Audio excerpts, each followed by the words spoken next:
CPTPP 가입 반대 전국 농업인 비상대책위원회가 개최하는 포괄적 점진적 대표자님들의 여는 말씀으로 대신하겠습니다. 먼저 참석해주신 분들은 CPTPP 가입 결사 반대를 위한 전국 농업인의 굳센 의지를 올해 농축산인은 문재인 정부의 잘못된 길로 향하는 농정책을 바로잡고 현 정부의 포괄적, 점진적 환태평양 경제동반자 협정 가입 신청을 목숨 걸고 만하기 위해 이 자리에 모였습니다. 촛불로 이루어는 문재인 정부 민주정권 맞습니까? 아니면 농축수산인 이 나라 국민이 아니란 말입니까? 우리의 잘못이 있다면 피땀 흘리며 열심히 일해서 국가 식량 안보와 국민의 안전한 먹거리를 생산한 잘못밖에 없는데 왜 피해자인 우리와의 대화는 건전한 채 한마디의 대화도 없이 일관적 독부 행정을 하는지 모르겠습니다.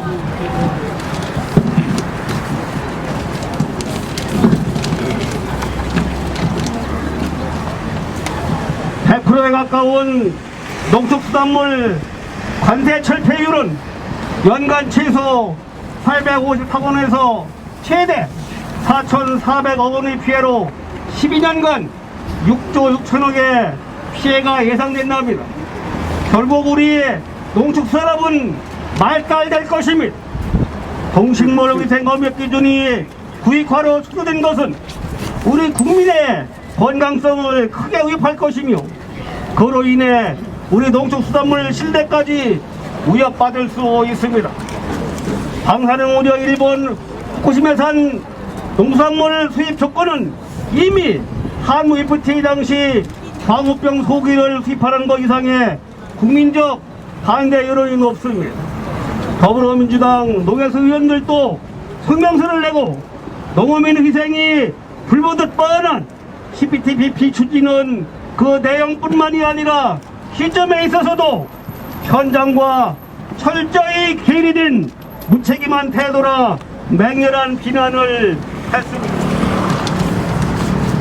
문재인 정권 출범 시 3.7%의 농업 예산을 2.8%까지 감소시키고 그것도 모자라서 현 정부의 임기가 불과 한 달도 남지 않은 정권 말기까지 추적 쌓기에 눈이 멀어 오만과 독선으로 국가 식량안보, 국민의 안정성 먹거리, 농축수산업에 큰 손실을 초래하는 CPTPP 가입 신청은 누가 봐도 무리한 결정입니다. 문재인 정부에 강력히 촉구합니다. 저희 농축수산인들은 윤석열 새 정부와 충분한 대화와 협의를 나눈 후 결정을 하겠으니 문재인 정부는 더 이상 농축수산인의 생존권을 짓밟지 말고 즉시 CPTPP 가입 추진 중단 선언을 강력히 촉구하는 바입니다. 11개 나라 대부분 농수축산임업 강국인데 비싼 대가를 지불하면서까지 기존 가입국이 지어놓은 집에 입주하려는 의도는 무엇입니까? 도대체 누구를 위한 가입입니까? 1980년 이후 본격화된 개방농정 기조와 2004년 한칠레 FTA를 시작으로 우후죽순 체결된 FTA로 해제와 붕괴를 거듭하며 겨우 버티고 있는 상황에서 농수축산임업 선진국이 주도하는 CPTPP에 들어가면 농업인의 생존 가능성은 거의 없습니다. 농축산물 개방화율 96.4%, 수산물은 100% 관세 철폐, 모두를 포기하겠다는 모든 것을 다 주겠다는 것 아닙니까? 세계는 지금 코로나19와 기후재난 등으로 식량 자립을 위해 농업의 가치를 증진, 농업의 지속성을 높이기 위한 특단의 대책을 마련하고 있건만 식량조차 자체 해결하지 못하는 농업 약소국이며 OECD 국가 중 식량 자급률 최하위인 대한민국이 또다시 경제발전의 미명 아래 식량 주권을 포기한다면 미래는 없습니다. 한미 FTA를 추진했던 정부 고위 관리가 다시 국무총리 후보자로 지명되었습니다. 인수위는 국민의 목소리에 귀 기울여야 합니다. 우리 농수 축 임업인들은 엄중히 경고합니다. CPTPP 가입을 즉각 중단하십시오. 새로운 정부의 농업을 대하는 자세를 두 눈 똑바로 지켜보겠습니다. CPTPP 가입 논의 즉시 중단하라! 중단하라! 중단하라! 중단하라! 국민 공감권 위협하는 CPTPP 가입 계획 즉각 철회하라! 철회하라! 철회하라! 철회하라! 농업, 활기찬 농촌, 행복한 농민이라고 하는 농촌 농업 정책의 기조하에 농업의 새로운 틀을 세우고 이에 따라 우리들이 적극 지지하여 새롭게 윤석열 정부가 탄생했습니다. 우리는 여기에 기대를 겁니다. 우리 인간이 땅을 받고 서 있습니다. 1차 생명산업인 농업을 무시하고 농업의 완전 개방은 일제 침략 시기에 한일 합방에 도장을 찍은 이완용과 같은 매국 역적의 행위입니다. 우리 식량 주권, 식량 안보 이거를 확실하게 지켜줄 수 있는 윤석열 정부에게 기대를 겁니다. 러시아와 우크라이나 전쟁 속에서 우크라이나 시민들이 어디에 허덕이고 있습니까? 생수가 없습니다. 식량이 없습니다. 유럽의 빵공장이라고 하는 우크라이나마저 전쟁의 상황에서는 식량이 없습니다. 식량 안보, 식량 주권을 확실히 지켜주실 것을 간곡히 부탁드리며 CPTPP 강력하게 반대하는 것을 이 자리에 청명합니다. 식량 주권 사수하자. 연대와 단결, 끈질긴 투쟁으로 CPTPP 가입 저지하자.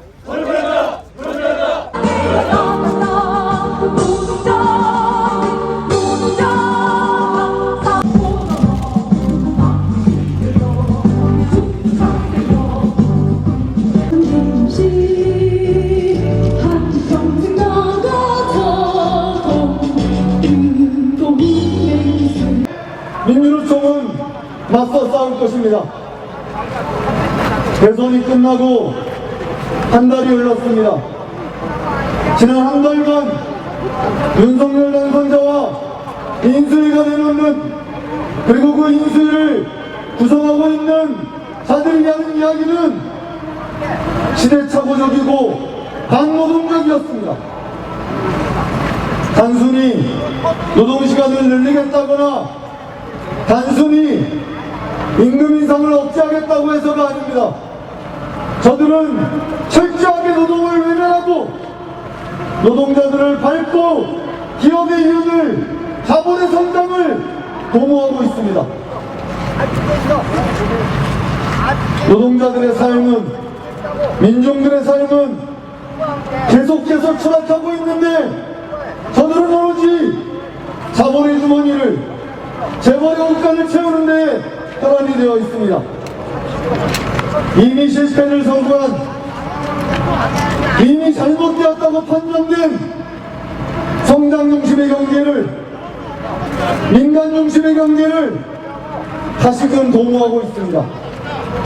그래서 우리는 오늘 이 자리에 모였습니다. 우리는 자본의 성장이 아니라 노동자의 안전을, 재벌의 성장이 아니라 노동자의 주머니를 채우겠다고 오늘 이 자리를 만들었습니다. 우리의 무기는 노동조합발 권리입니다. 산업구조의 재편과 산업전환으로 노동시장이 요동치고 있습니다. 노동자인지 개인사업자인지 구분할 수 없는 노동이 넘쳐나고 있습니다. 그러나 저들은 일하는 사람 모두에게 보장되어야 할 노동자로서의 권리를 걱정하고 있습니다. 청년들의 실제 실업률이 20%에 육박하지만 저들은 공공부문의 노동자의 수를 줄이겠다고 합니다. 도대체 이 나라는 누구의 것이고 누구를 위해 정부는 존재한단 말입니까? 민주노총은 투쟁하는 조직입니다. 윤석열 당선자가 재벌과 손을 잡겠다면 우리는 2,500만 노동자들과 손을 맞잡읍시다. 새 정부가 노동을 탄압한다면 우리는 민중들과 어깨 걸고 함께 투쟁에 나섭시다. 앞으로 다가오는 5년은 윤석열의 시대가 아닙니다. 다가오는 5년은 노동자들의 시대로 우리가 만들어낼 것입니다. 다가오는 5년은 노동자들의 노동권이 보장받고 노동자들이 좋은 일자리에서 안전하게 일할 수 있도록 우리가 만들어냅시다. 투쟁!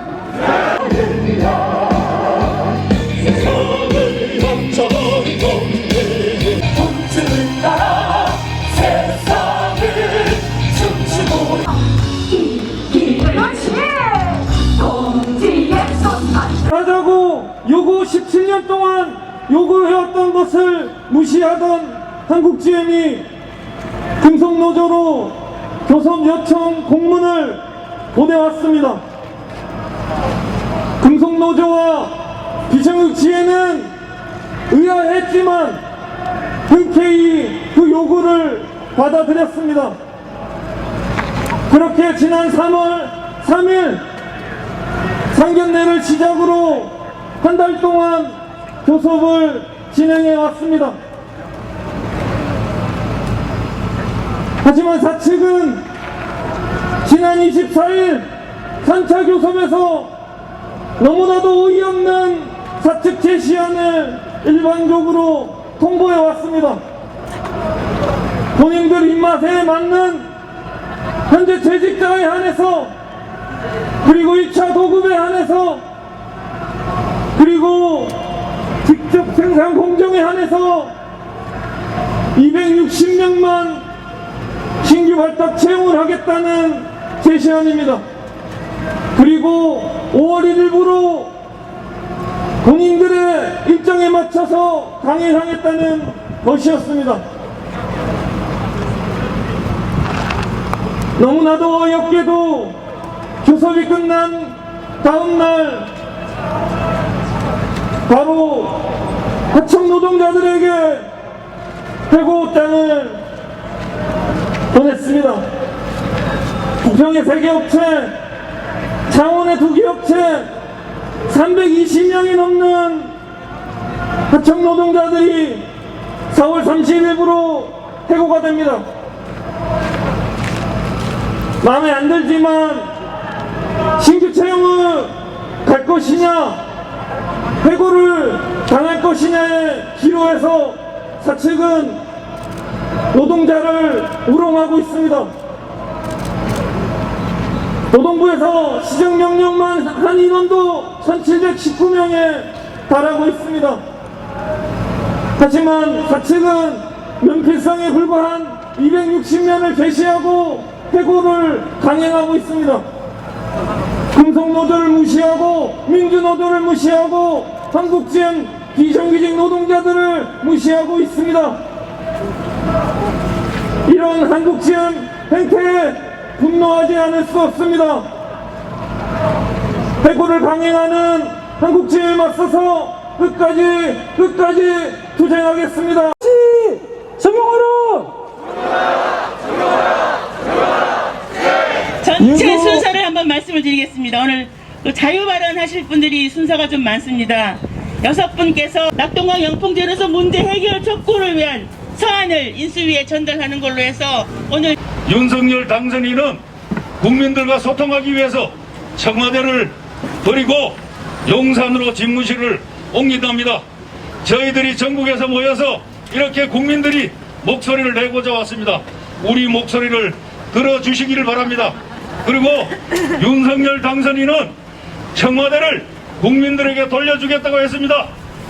영남이들은 청와대가 아니라 낙동강 유역 1300만 명 국민들에게 돌려줄 것을 요청드립니다. 음영수 사람이 먹는 물 기준으로 하면 그 몇 천 배가 더 하겠죠. 이런 사항을 대한민국에서 이제까지 방치하고 방관하고 있습니다. 1972년 카나다와 미국에서는 벌써 100년 전에 이 재련소의 아황산 가스로 인한 피해를 100년 전에 해결했는데 우리나라는 어찌하여 100년 이후 지금 이 문제를 언급조차 하지 않는다는 이 엄중한 사실이 너무나 서글픕니다. 하루바삐 하루속히 이 문제를 해결하여 주실 것을 간곡히 부탁드립니다. 정말 물은 생명의 근원이라고 하는데, 그래서 물은 모든 사람에게 평등하게 배급돼야 되고 잘 관리돼야 되고 잘 취급돼야 됩니다. 이 석포 재련소 사태는 정말 그 내용을 보면 정말 기가 막힌 일이 아닐 수 없습니다. 온 국민들 아직 잘 모릅니다. 낙동 유역에서도 잘 모르고. 어쨌든 이 문제가 이 시대와 결코 화해할 수 없는 문제입니다. 경제성장이라고 하지만은 어떻게 한국의 경제성장이 얼마나 폭력적이고 얼마나 억압적이고 얼마나 더럽게 되어 왔던가를 석포 재련소 사태가 보여주는 거거든요. 1300만이 먹는 식수에 돈벌이 할 거라고 50년간 독극물을 뿌리면서 돈을 걸고 모았는데 그게 경제성장입니까? 정말 기가 막힌 일이 아닐 수 없습니다. 그리고 석포 재련소 문제는 우리 사회의 5대 부자, 10대 부자라고 정치인들이 떠벌리지만은 실제 우리 사회는 그동안에 30년 동안 엄청난 불평등 사회가 되어버렸습니다. 석포 재련소 자체가 우리 사회의 불평등을 이끄는 그런 회사 기업입니다. 아니 일반 시민들은 담배 꽁초 버리지 마라, 침 뱉지 마라, 껌 버리지 마라 이런 정도로 주장을 하면서 독극물을 하루에 가동률 22톤이라면 수백만 명의 목숨을 아낄 수 있는 독극물입니다. 이런 걸 뿌리면서 돈벌이를 해왔으니까 불평등 사회가 되는 건 당연한 건 아닙니까? 그리고 네 번째로는 환경정책의 이 석포 재련소 사태는 우리나라 환경정책의 실상을 보여주는 겁니다. 정부의 환경정책이라는 것들이 국민들의 재산과 생명을 보호하고 헌법에 보장된 환경권을 지키는 게 본래 임무 아닙니까? 그러나 석포 재련소 사태는 환경부 공무원들 환경정책이 그들을 오히려 재벌을 비호하고 국민들의 생명을 내팽개쳤던 사례가 사례 아닙니까? 그 다음에 다섯 번째로 보면 이 입만 열면 영풍은 세계적인 환경기업이라고 합니다. 실상들을 알게 되면 세계적인 환경 파괴 기업이라는 게 알려질 겁니다. 엄청난 국제적인 기업입니다. 이 영풍 자체가 국내 재벌뿐만 아니라 엄청난 비철금속 부분의 세계적인 기업입니다. 그리고 앞으로 저희들이 이런 문제를 국제적으로도 알려야 됩니다.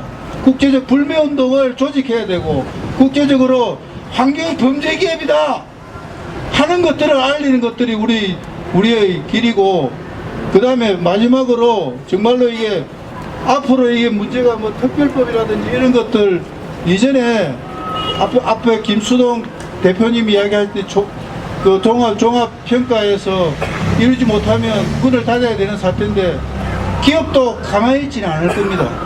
그래서 어쨌든 이 문제 유역 주민들이 똘똘 뭉쳐서 부산에서 태백 꼭대기까지 이 서울에서도 계속 이 문제를 알려서 국민들이 제대로 얼마나 악덕 기업이고 폐륜의 기업인지 알려서 1300리 낙동강을 살려내야 되겠습니다. 독성 물질이 우리 국민의 밥상을 위협하는 기막힌 현실 또한 마주하고 있습니다. 공해병을 없애고 국민 밥상의 안전을 지키는 것은 대통령의 가장 큰 책무입니다. 환경운동연합과 낙동강을 식수원으로 이용하고 있는 시민들은 대통령과 인수위에 정중히 요청드립니다. 영풍 재련소를 폐쇄하고 훼손지를 복구하고 낙동강 녹조 독성 문제 해결을 위해 전면적으로 나서줄 것을요. 국민 생명의 안전이 달려있는 문제를 외면하는 대통령은 없습니다. 이런 석포 재련소 같은 공장이 있었다라면은 하루들 버텨냈겠습니까? 저는 그렇게 느꼈습니다. 수도권 사람들은 국민이고 지방 사람들은 개돼지입니까? 아니잖아요. 윤석열 당선인이 공정과 상식을 이야기했으니 이거는 정말로 공정과 상식적으로 해결을 해주기를 간곡히 부탁드립니다.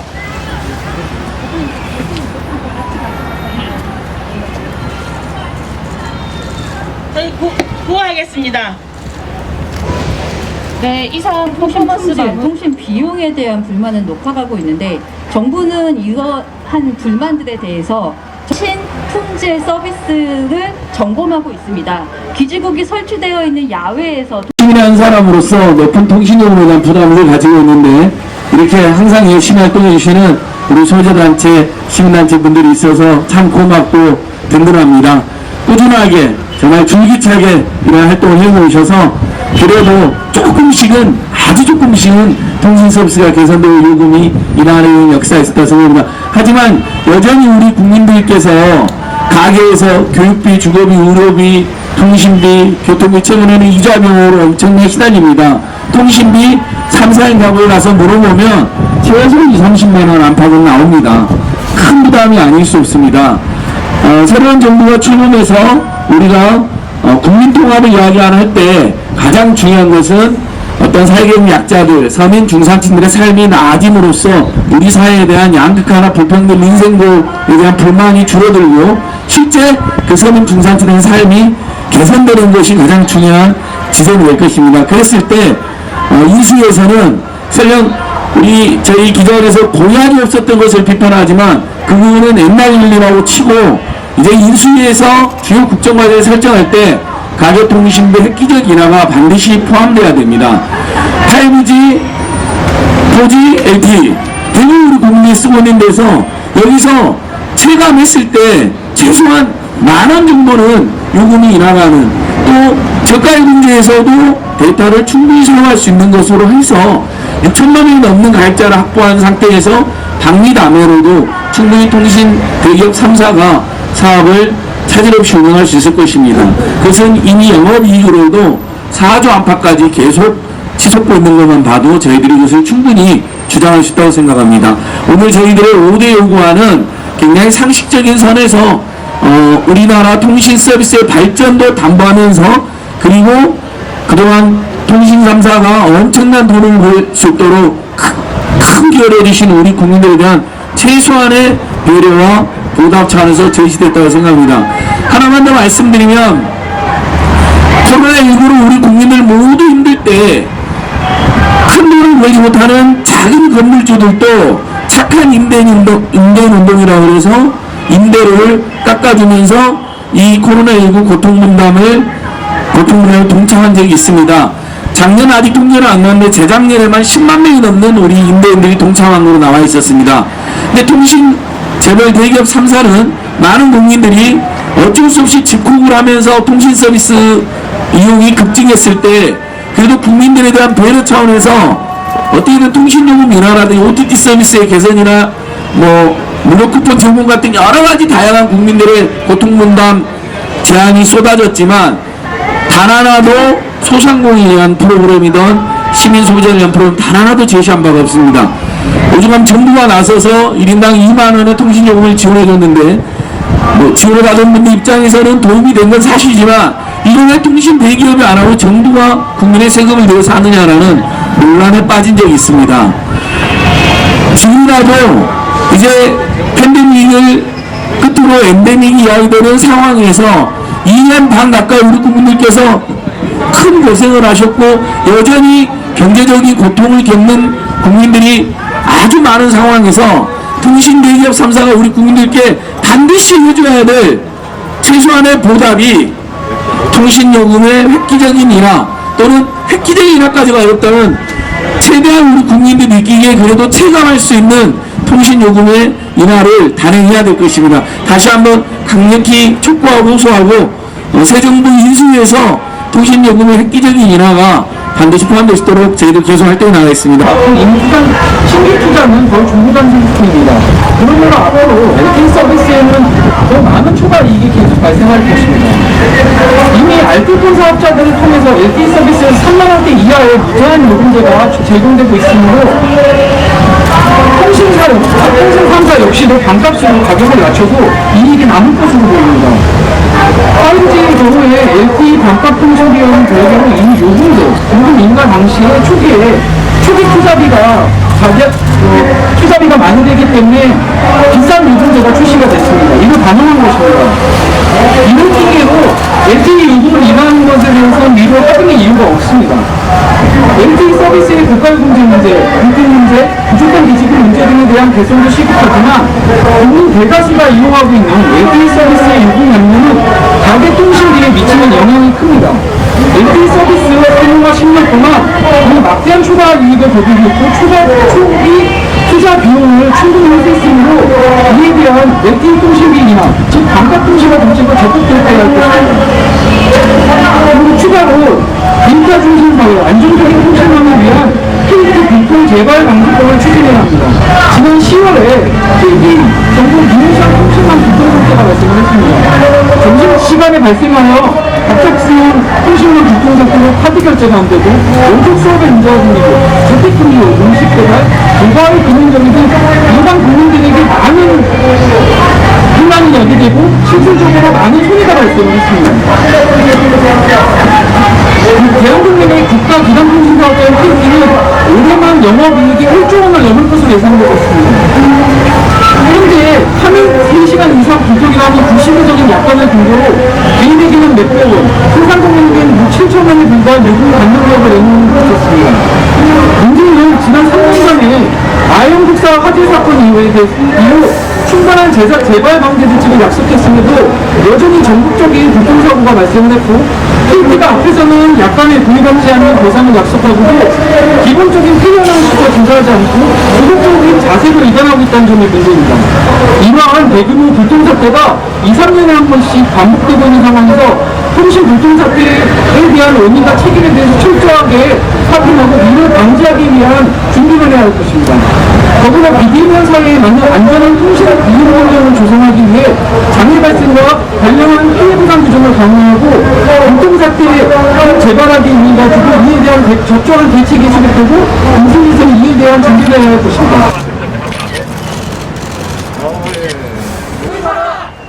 KT 불통 재발방지법 추진하라! 인수위는 통신 공공성 강화 방안 제시하라! 가계 통신비 부담 완화 방안 제시하라! 보편 요금제 도입하라!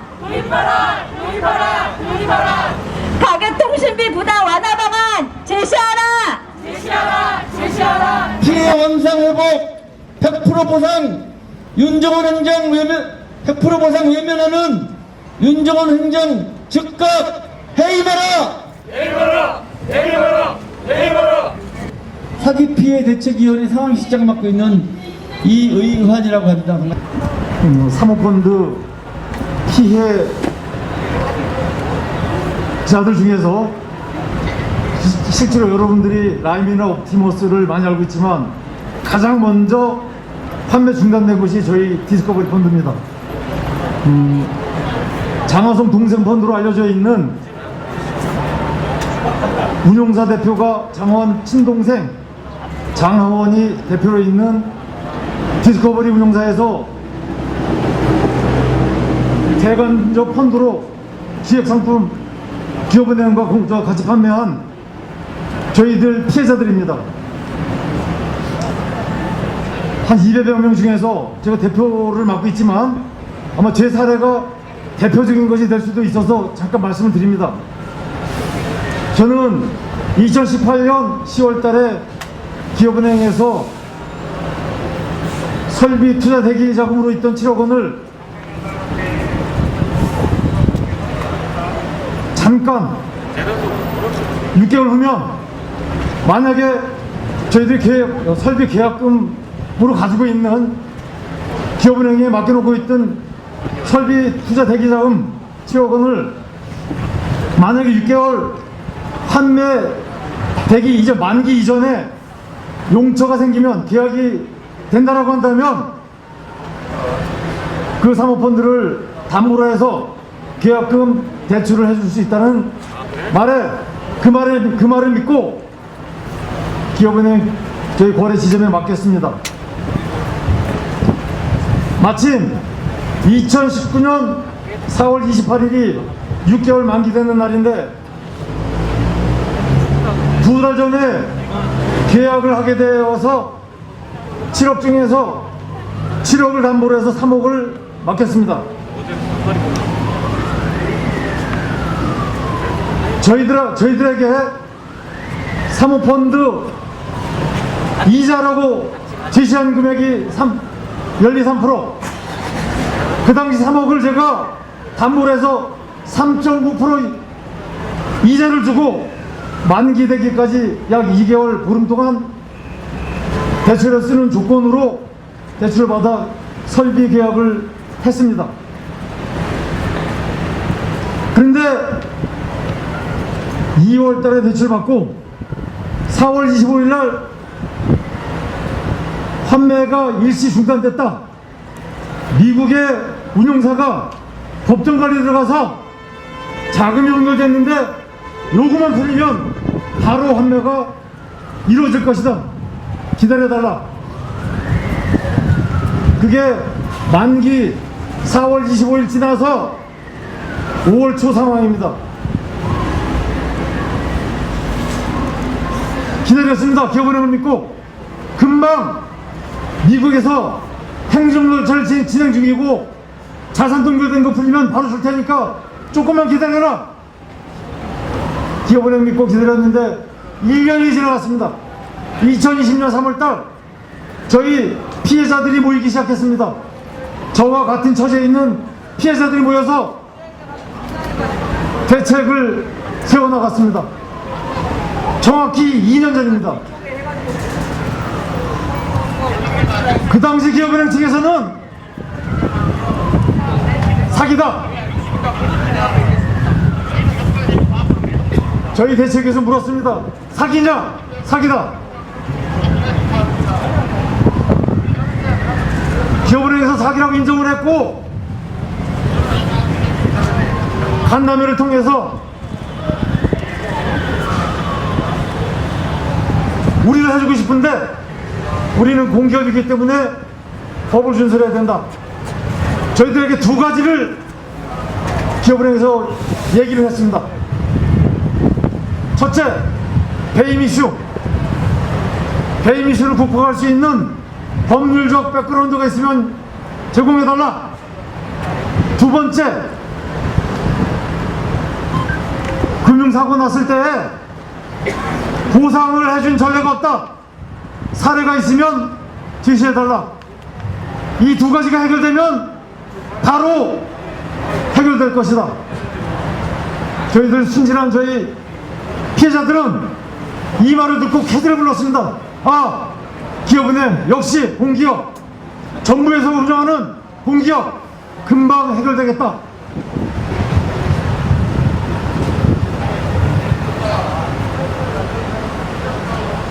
여기 있는 우리 피해 대책을 이끌고 있는 이완 실장과 저희들 변호사님과 도와주는 여러 단체에서 이거는 배임이 되지 않는다라는 법원 판례, 논문 제출해줬습니다. 그런데 안타깝게도 사례가 없었습니다. 사례가 우리가 유사한 사례가 배상이 된 사례가 없었기 때문에 저희들은 안타까워했었고, 그러면 기업은행에서 사기라고 인정을 했고 금감원에서 배상 비율이면은 준해서 해결해준다는 그 말에 희망을 걸고 계속 저희들은 기업은행과 조율을 했고 미팅을 했고 저희들이 싸웠습니다. 그런데 정말 기적과도 같이 저희들 환매 중단된 이전 후 작년 6월 16일 저희들과 똑같은 상품을 가지고 있는 한국투자증권에서 불안전 판매를 포함한 6개 항목에 해당되면 100% 조건 없는 보상을 실시했습니다. 저희 피해자들은 만세를 불렀습니다. 자, 배임 이슈 없어졌다. 이제 사례도 생겼다. 비슷한 사례가 아니라 우리랑 똑같은 디스커버리 펀드 잘못을 인정을 하고 100% 보상하는 사례가 생겼습니다.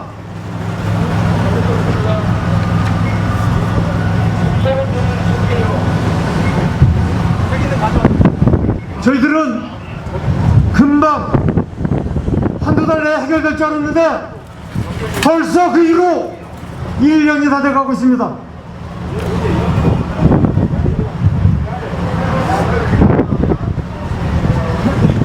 기업은행, 저는 믿습니다. 13,000명 임직원 중에서 한 명만 빼놓고 초창기 초기에 사기다, 이건 썩은 사과다, 썩은 사과를 팔았기 때문에 썩은 사과에 대해서 환불해주겠다 했던 약속을 지킬 것이라고 믿습니다. 그런데 단 한 명, 오로지 단 한 명, 문재인 정권에서 장하성 정책실장 밑에서 경제수석하던 윤종원 행정관이 자기 재임 시절에 일이 아니라고 해서 뒷집을 짓고 있습니다.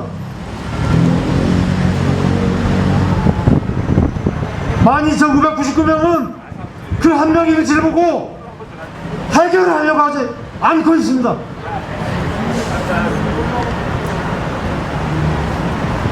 당선자께 요구합니다. 이 상황을 파악하는데 5분이면 됩니다. 5분도 아까우면 1분이면 됩니다. 한국투자증권이 어떻게 해결됐는지 사례를 파악하고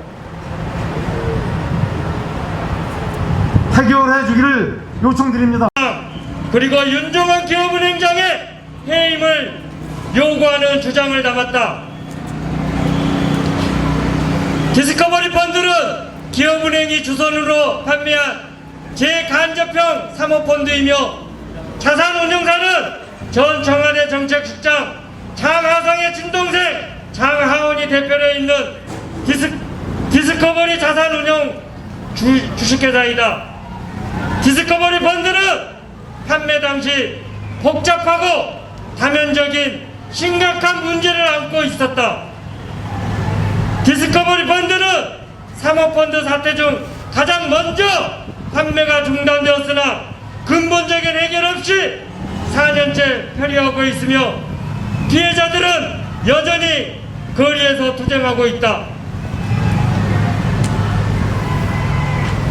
펀드의 설정, 판매, 운영 단계에서 공모규제 회피, 펀드 돌려막기, 의심을 받고 있음에도 현재까지 누구 하나 제대로 책임지지 않고 피해자들만 고통받고 있다.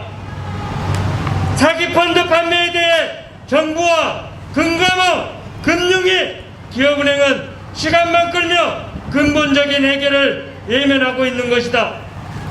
특히 기업은행 최대 주주인 기획재정부는 2022년에도 배당금과 매년 이익만 빼먹고 수익자로서 손실비용 부담은 예면하고 있는 실정이다.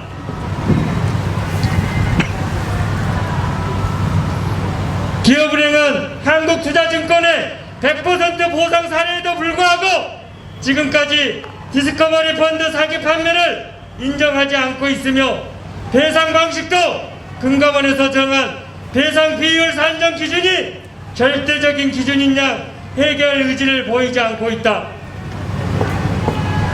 대책위와 피해자들은 기업은행에 더 이상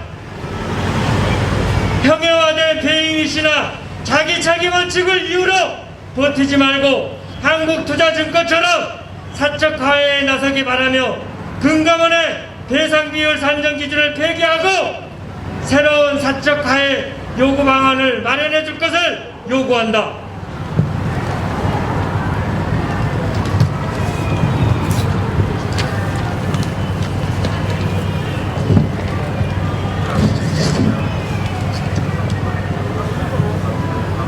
최근 새 정부와 새 정부의 민간 합동위원장의 기업은행 윤정원 행장이 하마평에 오르고 있다는 사실에 대책위와 피해자들은 심각한 우려를 하고 있다.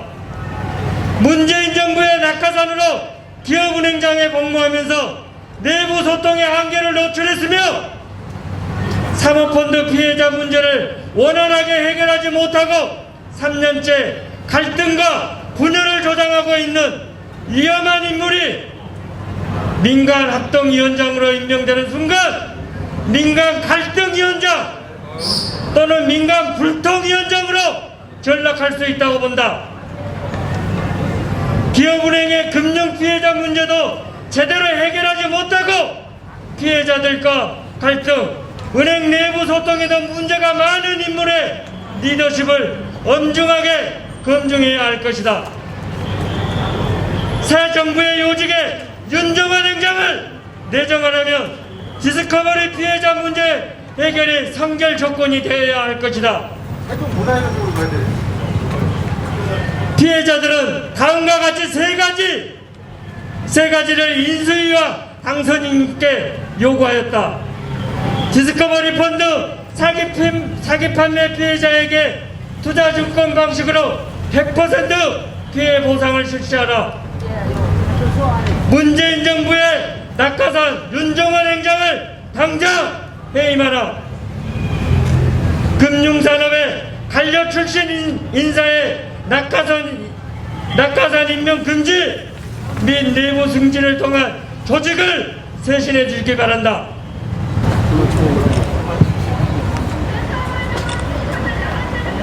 한국투자증권 방식으로 디스커버리 사기펀드 판매 피해보상 100% 즉각 이행하라!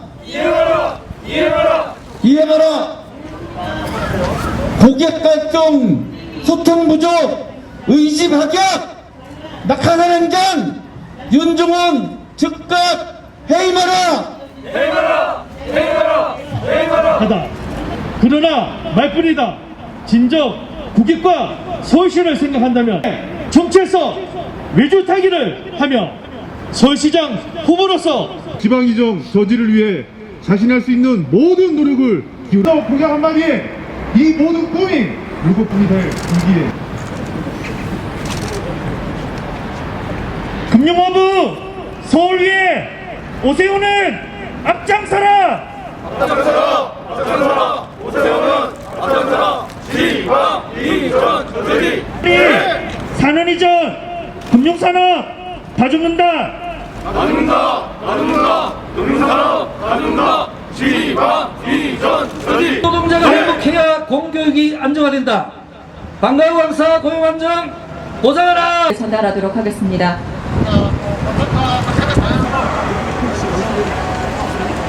들어주십시오.